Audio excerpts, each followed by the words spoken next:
the first people to take LSD with Timothy Leary. And in 1963, I was barely 5 years old when Kennedy was shot, and that week my parents were moving our family into Tim's and Ralph Metzner's and Ram Dass's commune, Millbrook. And as a child, I lived with Timothy Leary, and Ram Dass, and Ralph Metzner, and all three of them were my babysitters. And what was that like? I just have normal memories of it. I don't have any strange memories. I remember playing on a trampoline often, and Tim would lie under the trampoline looking up at us as we would bounce up and down, and just normal stuff like that. And anyway, so eventually, Timothy was arrested. He had 2 joints planted on him by the police, was sent to prison. The Weather Underground broke him out of prison, got him to Switzerland and Algeria, and our family, who were also being followed by the FBI, we left the country. We tried to bring Rosemary and Timothy clothes and money when they were underground in Switzerland, and on the day that we arrived in the Swiss Alps, the Swiss government reneged on their promise of asylum for Tim, and they put him in prison. And that was the last time that I had seen Timothy for like 15 to 20 years until we'd all moved back to the States, and I heard that he was dying. And then I spent the last year and a half of his life getting very close to him again, and I was at the bedside when he died. And about 3 days before he died, I went to see him one last time, and I was with my family. We spent the afternoon with him, and when it was time for us to go, I went to find him, and he was sitting out in the garden, slumped over in this wheelchair. He was sleeping, and I just nodded him, prodded him to say, we're going now. And he grabbed my arm, and he had a lot of strength, even though he was on a morphine patch and at death's door. He had a lot of strength, and he grabbed my arm and he pulled me very close to him. And he sort of gave me this lecture. And first he said, "This is it," meaning that he was going to die, and I wasn't going to be talking to him again. This was going to be our last conversation. And he pulled me very close to him, and he said, we were right.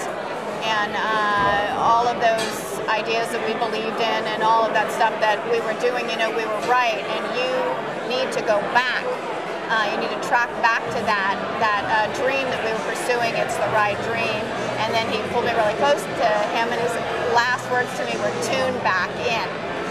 And so this spurred me massively onto this, to make this film, which I'm now finishing up, called Children of the Revolution, Tune Back In, where I've spent 10 years on the road, and I've found all of the children who had the seeds of this vision planted in them, as well as their parents, all the kids in the Weather Underground, Black Panthers, Abby Hawkins' kids, Jerry Garcia's daughter, as well as all of their parents, like the Weather Underground and stuff. And in general, are these kids doing transformative things now, or are they investment bankers somewhere? I'm really happy to report that they are all doing transformative things, and I was worried I was going to find that sort of cliche, but where they rebel. But I would say 90% of them are doing transformative things, and they're not. They don't pretend necessarily that everything was peachy rosy. I mean, if you're the child of the Weather Underground and you had to hide underground for part of your life, or there's certain, or a child of a Black Panther and your father could be shot any moment. I mean, these kids all had difficult things in their life, but every single one of them believes that the choices their parents made were the right choice, and admire their parents for being committed to their ideals and being visionaries. Now we're here tonight, obviously, because Tim's works are going on to archive.org. Yeah. What's the significance, looking back all these years later, of what the work is that Tim did? Timothy Leary, to me,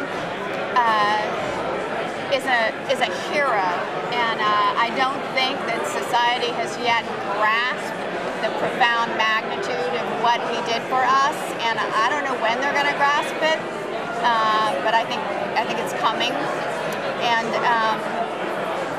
I think really this chemical, LSD, I think he knew pretty early on that it had this massive potential to cause a complete social revolution, a massive awakening. Because one by one, if people are awakened and their consciousness is changed, it's just going to completely change the evolutionary direction that society was heading in. So, people keep talking about his early work in terms of psychology, but I think it was a lot more political than that, and I think he knew exactly what he was doing. And I think if you look at everything that we have today that's good, whether it's alternative medicine, organic food, the internet, solar power, radical eco movements, and even this new kind of psychology that informs everything from the 12-step programs to the Oprah show on some level, all of it, the human potential movement, it all stems out of the awakening facilitated by psychedelics that Timothy Leary would not shut up about and took the heat for refusing to shut up about it. And I think someday the world is going to see how huge that contribution was.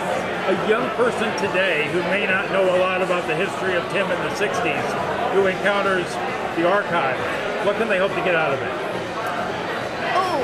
Well, I haven't seen all of the archives. I was hoping that at some point tonight they're going to show that all to us.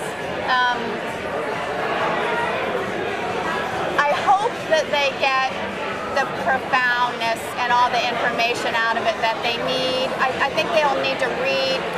The sad thing about Tim is that people weren't documenting back then. They were just busy doing it. And there's been so much misinformation. I've bought every book that's been written about Tim, and 80% of what's written, in my opinion, is not true.